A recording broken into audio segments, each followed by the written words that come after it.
The archaeological site on Kepler 442b hummed with excitement as Dr. Sarah Chen brushed centuries of alien dust from what appeared to be the most significant discovery in human history. The device, roughly the size of a basketball, pulsed with an otherworldly blue light that seemed to respond to her proximity. Its surface was covered in intricate patterns that shifted and moved like living metal, creating mesmerizing geometric designs that hurt to look at directly. "Marcus, get the containment field ready," Sarah called to her research partner, Dr. Marcus Rodriguez, who was setting up their equipment 20 meters away. The dig site stretched across what had once been a massive alien city, now reduced to crystalline ruins that jutted from the planet's red soil like broken teeth.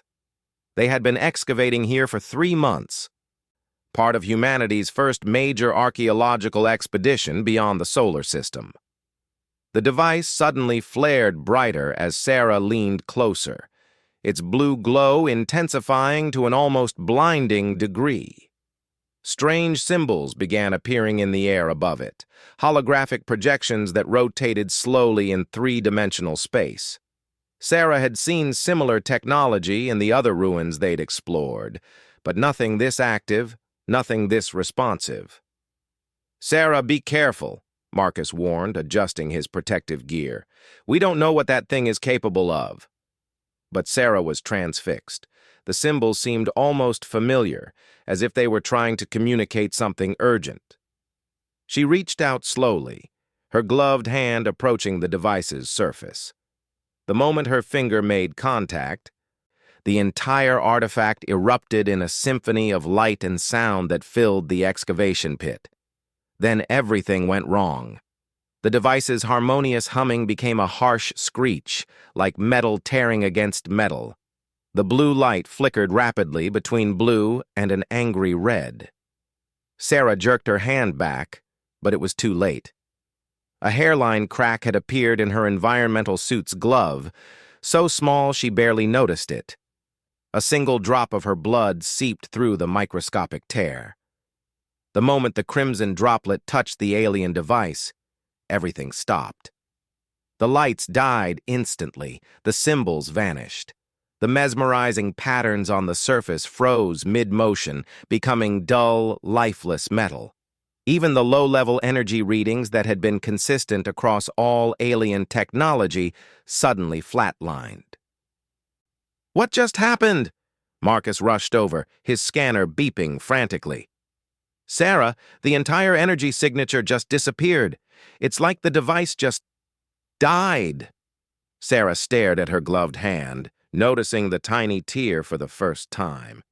A chill ran down her spine as she realized what had occurred. She looked around the dig site at the other alien artifacts they had cataloged, all of which had been showing minimal but consistent energy signatures. They were all dark now. Every single piece of alien technology in a 100-meter radius had gone completely inert. "Marcus," she whispered, her voice barely audible through the comm system. "I think I just broke everything." The implications hit them both simultaneously. If human blood could deactivate alien technology, what did that mean for the dozen other archaeological sites being explored across the galaxy? What did it mean for the massive alien space station that humanity had discovered in orbit around Proxima Centauri, the one that had been broadcasting signals for the past 6 months? Sarah's hands trembled as she activated her emergency beacon.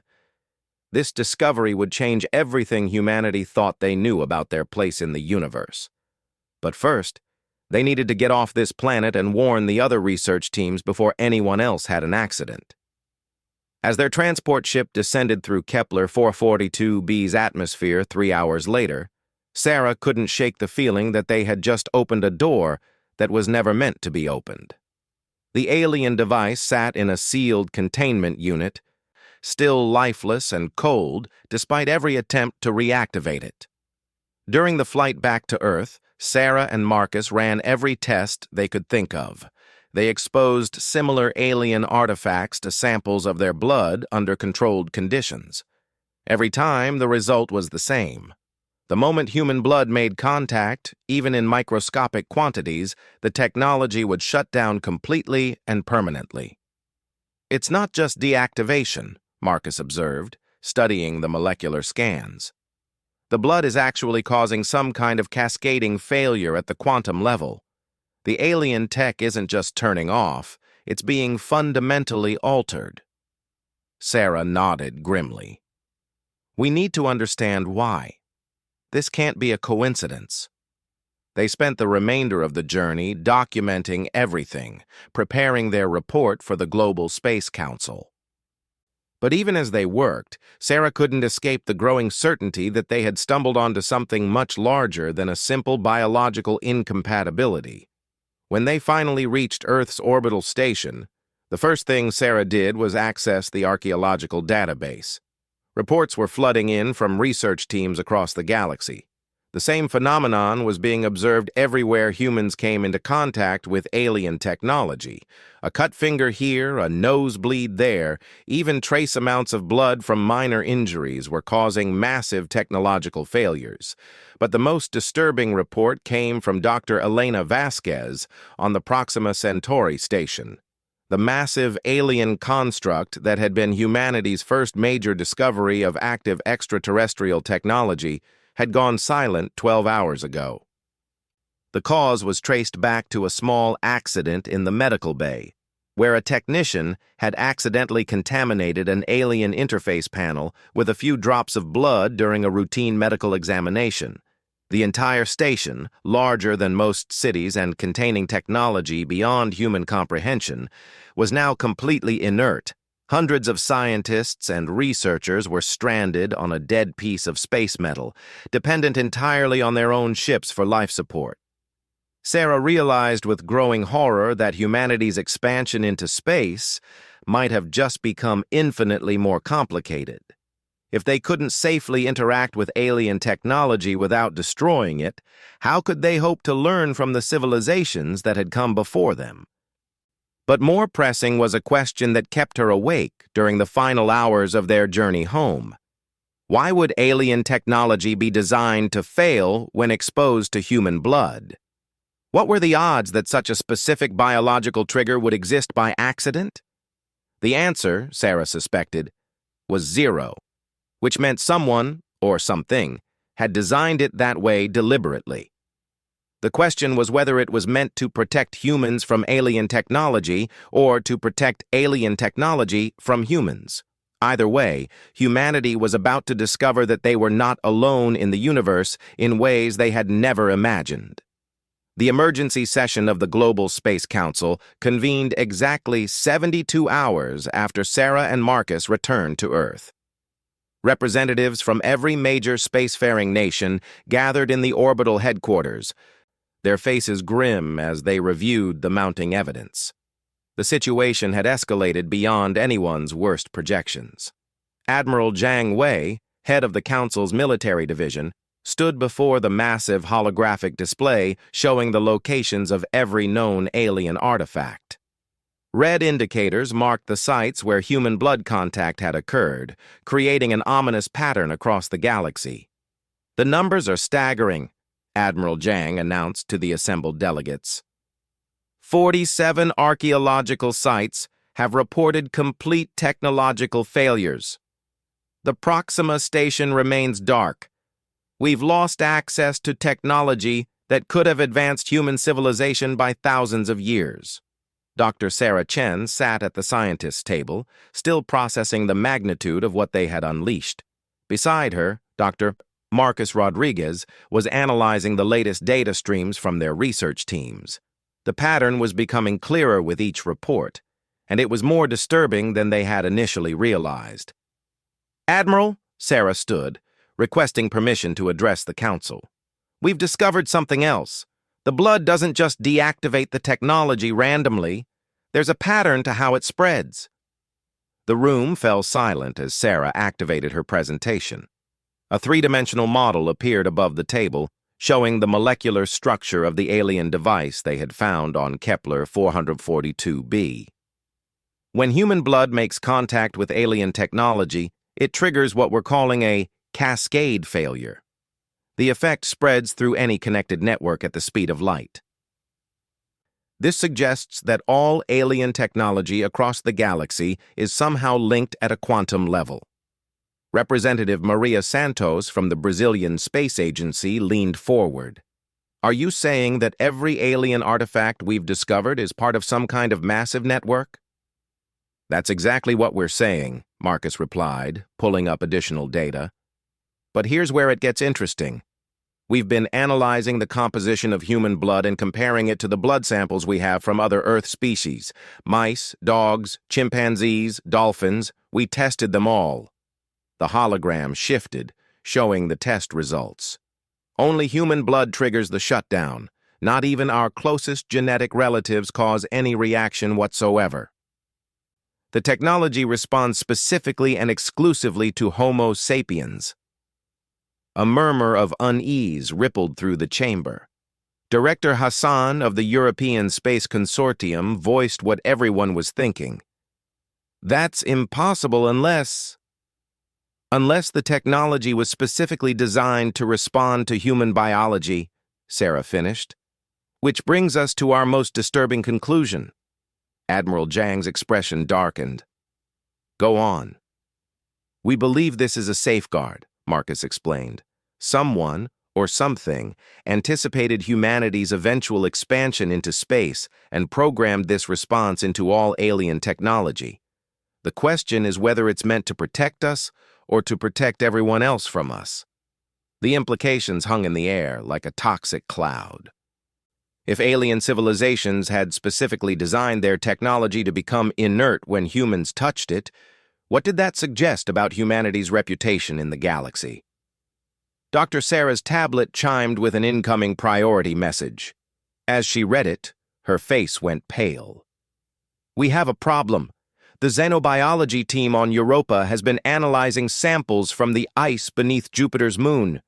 They found microscopic artifacts embedded in the ice layers, dating back millions of years. She paused, her hands trembling slightly. When they exposed the samples to human blood for testing, the artifacts didn't just deactivate. They transmitted something. Admiral Zhang stepped closer. Transmitted what? A signal.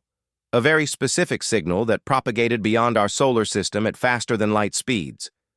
The transmission lasted exactly 17 seconds before the artifacts went dark forever. The chamber erupted in alarmed voices. The implications were terrifying. If alien technology was designed to send signals when it encountered human blood, then humanity's expansion into space might have just announced their presence to the entire galaxy. Representative Chen Wei from the Asian Space Coalition stood abruptly. We need to evacuate all archaeological sites immediately. If we're triggering some kind of alert system, we need to minimize further contact. But Sarah was shaking her head. It's too late for that. We've analyzed the signal patterns from all the sites. The transmissions are remarkably similar, but they're not identical. Each contact event sends slightly different information. What kind of information? Admiral Zhang demanded. Marcus pulled up the signal analysis. Coordinates, biological data, technological assessments. It's like each artifact has been collecting intelligence about human capabilities and broadcasting it somewhere. The room fell into stunned silence.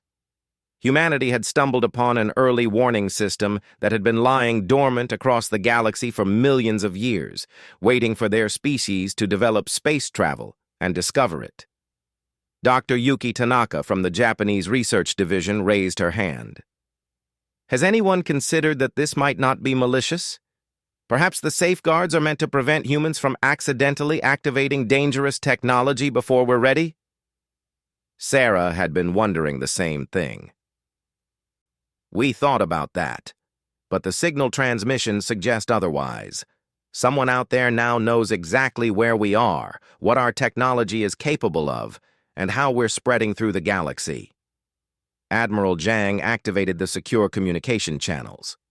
I'm issuing immediate orders for all deep space missions to halt archaeological activities. We need to reassess our entire approach to alien contact. But even as the orders went out, Sarah knew it was too late. The damage was done. Humanity had triggered what appeared to be a galaxy-spanning surveillance network, and now they had to wait to see who had been listening.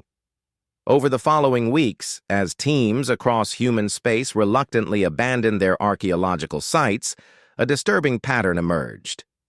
Radio telescopes on Earth began detecting unusual signals from the direction of several star systems where no previous activity had been observed. The signals were too regular to be natural phenomena and too complex to be random. Something was responding to humanity's inadvertent announcement of their presence. Dr. Sarah Chen found herself at the center of a crisis that was rapidly spiraling beyond anyone's control. The discovery that had begun as humanity's greatest archaeological triumph was transforming into their greatest existential threat. But as she studied the data night after night, one thing became increasingly clear. The alien technology wasn't just randomly scattered across the galaxy. It was deliberately placed along the routes that expanding civilizations would naturally follow as they spread through space. Humanity wasn't the first species to trigger the network. The evidence suggested they weren't even the second or third. The question was what had happened to all the others, and whether the human race was about to find out firsthand. 6 months after the first alien device went dark, the visitors arrived. The massive ships appeared simultaneously in orbit around Earth, Mars, and the Jupiter research stations with no warning whatsoever. They simply materialized as if reality itself had folded to accommodate them. Each vessel was easily the size of a small moon, their surfaces smooth and featureless, except for the same geometric patterns that had decorated the alien artifacts. Dr. Sarah Chen watched from the observation deck of Luna Station as one of the ships positioned itself between Earth and the moon.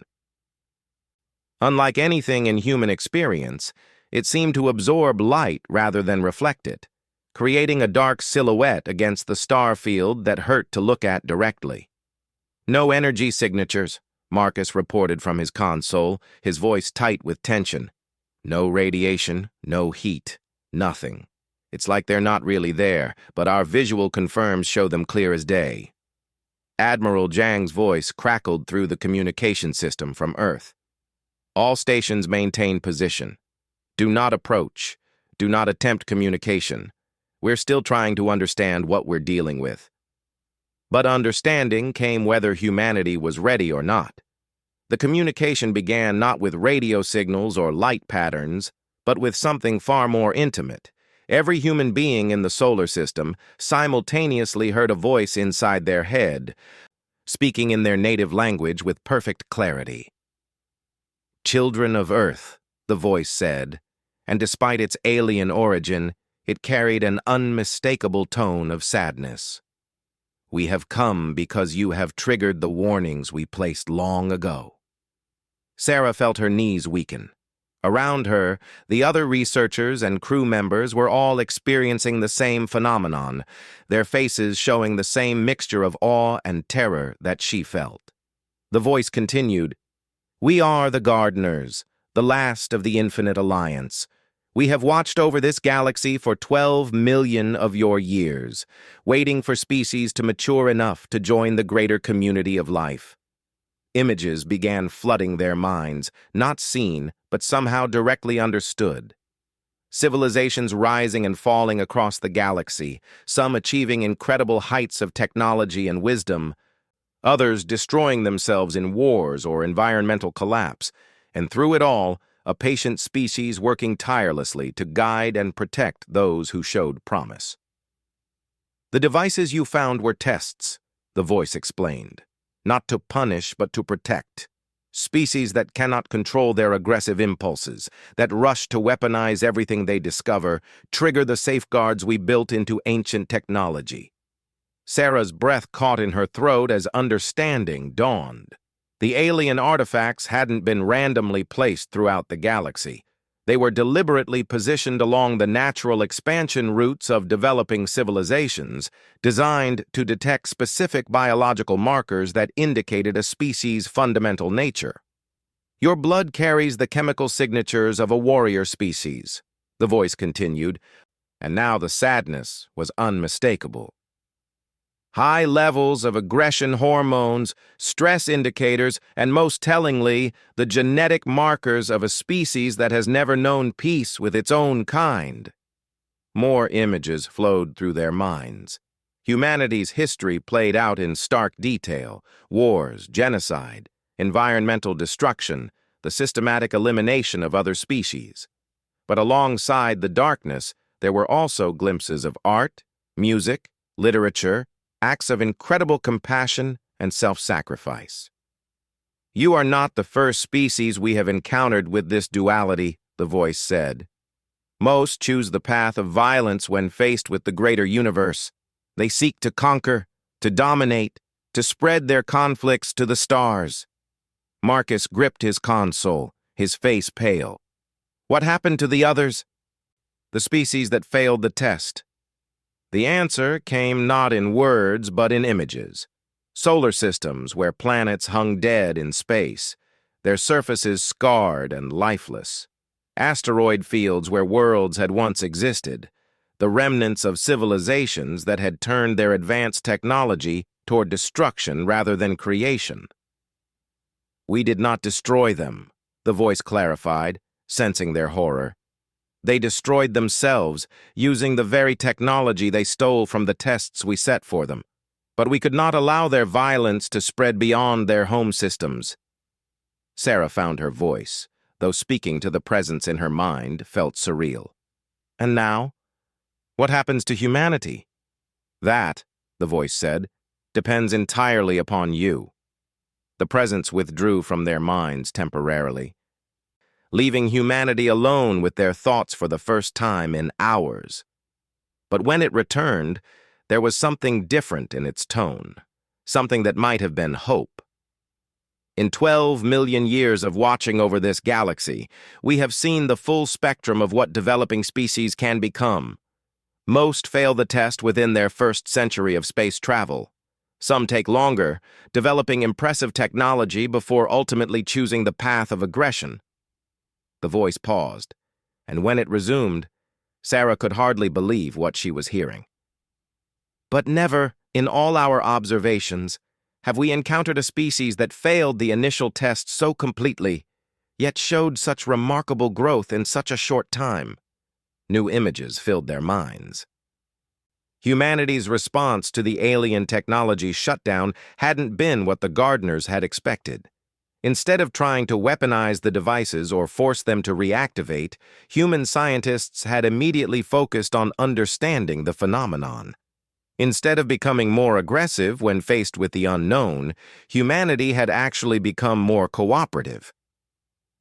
Your species did something unprecedented, the voice continued with what sounded like amazement. When faced with technology beyond your comprehension, you chose to study it peacefully. When you realized you were being watched, you chose caution over aggression. When you discovered that your touch destroyed ancient artifacts, you immediately stopped rather than continuing to exploit them. Sarah felt tears streaming down her face as she realized what the gardener was saying. Humanity had failed the initial test, triggering every warning system in the galaxy, but their response to failure had been equally unprecedented. Most species that fail the blood test immediately try to find ways around the safeguards, the voice explained. They seek to modify their biology, to trick the systems, to force the technology to work for them. Your species did the opposite. You stepped back. You chose preservation over exploitation. The massive ships began to pulse with a warm golden light that seemed to chase away the darkness of space. We have decided to offer humanity something we have never offered a species that initially failed our tests, the voice announced. A second chance, not because you passed the initial trial, but because your failure taught you wisdom. What followed was an offer that would reshape human civilization forever. The gardeners would share their knowledge, but gradually, carefully, ensuring that humanity's moral development kept pace with their technological advancement. They would serve as guides, not masters, helping humanity navigate the challenges that lay ahead. Your aggression, which triggered our safeguards, is not entirely a flaw, the voice explained. It has given you the drive to survive, to explore, to push boundaries that other species accept. If you can learn to channel that energy toward protection rather than conquest, toward exploration rather than domination, you could become something remarkable. As the gardeners began the long process of formal first contact, Sarah realized that humanity's discovery on Kepler 442b had been far more than an archaeological find. It had been the beginning of a transformation that would determine whether the human race would join the stars as conquerors or as guardians. The blood that had destroyed alien technology had also, paradoxically, saved humanity from itself. In failing the test, they had learned to be worthy of passing it.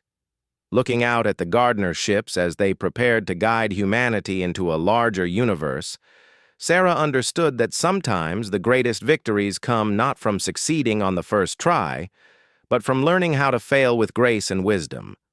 The galaxy was vast and full of wonders, and for the first time in human history, humanity would explore it not as warriors, but as students ready to learn what it truly meant to be a spacefaring civilization.